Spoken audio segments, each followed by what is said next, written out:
Hi lovelies, welcome back to my channel. This is just a super quick video using the This Month's Roccabox STYL palette, which I still have swatched down my arm from my unboxing. I'm just going to do a quick look with this for you to show you what I would do with this particular one, because I know a few people had said they were a bit unsure when they received this box. The colours can be quite bold and they just wanted to see, so I'm just going to have a play around with it. I've not planned a look, so this is going to go one way or the other, but I think I'm going to do a little halo eye look. To make the look easier, I use 3 different types of brushes. You can do it with 2, but it would be these 2. So I like to use one like this. It's quite thick, quite fluffy, but also a little bit rigid. This is the one I will use to pack pigment, and that is what I would use in my crease. The next brush that I'm going to use is a flathead. I call this brush. I think it's got another name. I'll try and find out the real ones and use them properly next time. But basically it has a flat face either side, quite narrow, quite slim, and it's great for just applying directly onto the lid. And then it's this brush here. This is the most important brush in my opinion. It's very versatile, and it is my blending brush. I also use it to apply a little extra color when you're doing a blend out on the top. And like I said, so this is the STYL palette, Velvet Touch, and I think it's called Devil. Yeah, Devil eyeshadow palette. And I'm going to go ahead and go for some of those bolder colours, because I know that those are the ones that people are going to be more concerned about. So I'm going to use the red, which is this one here and this one here. I'm going to use, will I use the deepest one? Yeah, I'll use this one here. And I might use the centre one, and I will definitely use this one. So that's what I'm going to start with. So when you're doing a halo eye look, the first thing to do is pack your crease, and with that you're going to try and buff out, but in more of like a circle following your eye, more than going out towards the flick. When you're going out towards the flick, you would more do a gradient eye look or a cut crease. So I'm not doing that. You can definitely do that with this style. You would just follow the flick out more, and you'll change slightly some of the technique further in. Because I want this to be quite bold, I'm going to start with the red. So I changed my mind there, and I'd already tapped the brush, but it'll be fine. So I'm starting with that bold red shade. I don't think it has a colour name as such, but that is what I am starting with, and I'm just tapping that into my crease like this. It's okay if you go down a bit or up a bit. You can easily go in and fix it. Just have micellar water and cotton buds handy. It looks super intense just now, and that is fine. You can actually make it more intense than that if you would like. It is going to be blended down quite a bit from this. So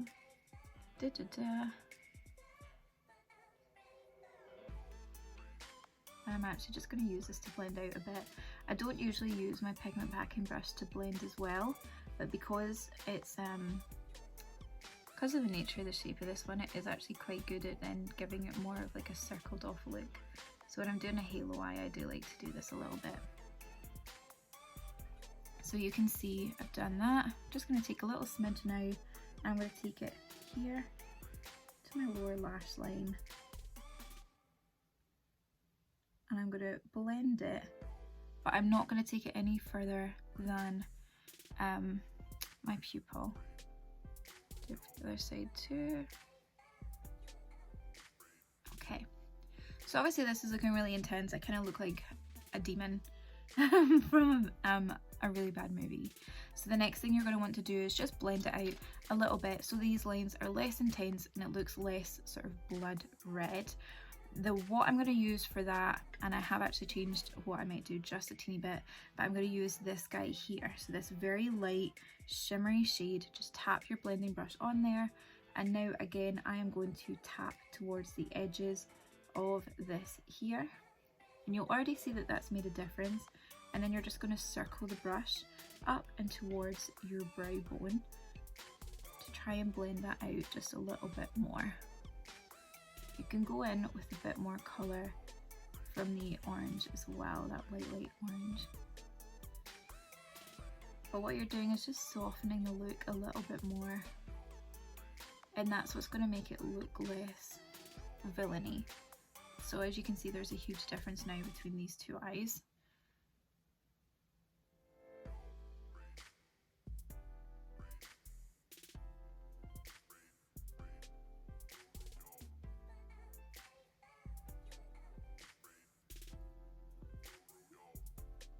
The red is super intense, I'm not gonna lie, but I love it. So it's kind of become like a more pinky sort of shade at this point. I'm gonna tap just a tad more here, and if you want a more sort of shimmery effect on it, you can use this shade here as well. I will show you the difference, but this is what I would have been personally sort of stopping at. I think it's quite autumnal. I'm getting more of the sort of, you know, like the falling leaves sort of shades now. But if you just take, again, just a little bit, it's just going to be a little bit more reflective on the edge. Don't know how obvious or otherwise that is, but I'll just do a flip between so you can see.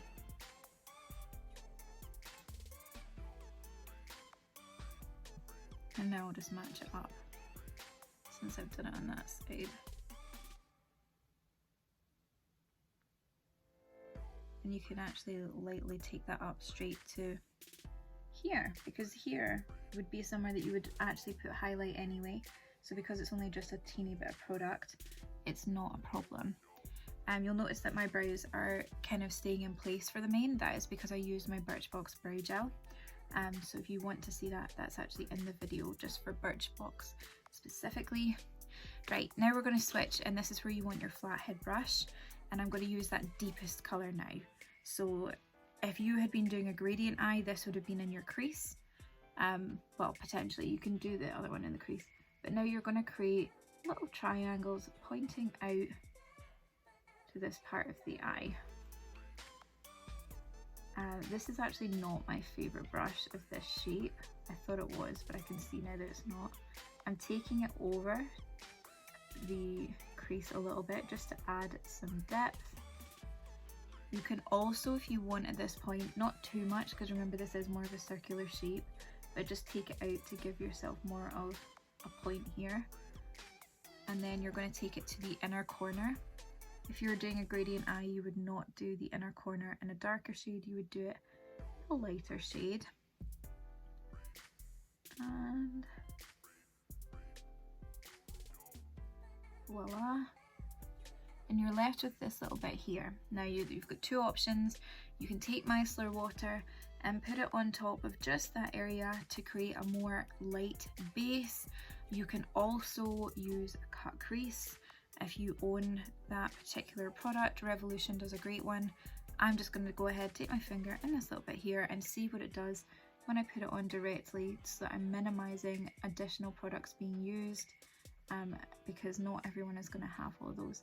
And I'm sort of dabbing out a little bit, but the center is where you want the main of that glow to be, and it is layering quite nicely, so I'm just going to keep adding a little bit to that until I'm happy with it.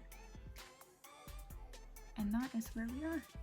I'm going to use my finger to do this, but it's easier to do it with the brush. Just did underneath there as well, as though it's almost like a light hitting off that part of your face. To keep this quite light, I'm going to take my pigment packing brush again.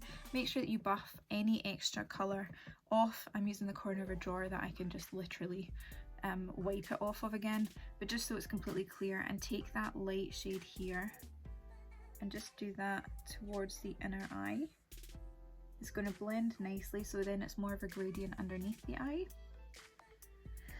And then what you want to do is you want to take a pop of colour just here. I'm going to go ahead and use that same shade that I have used for the halo for the inner corner, and then that just sort of finishes that off.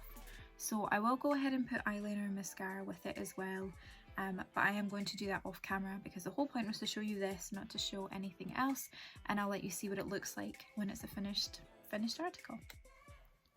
Okay, so you bring the pumpkin. I got the spice. I like it. I think it's a great little palette. I love the colours that are in it. I think there's a lot more I could have played with.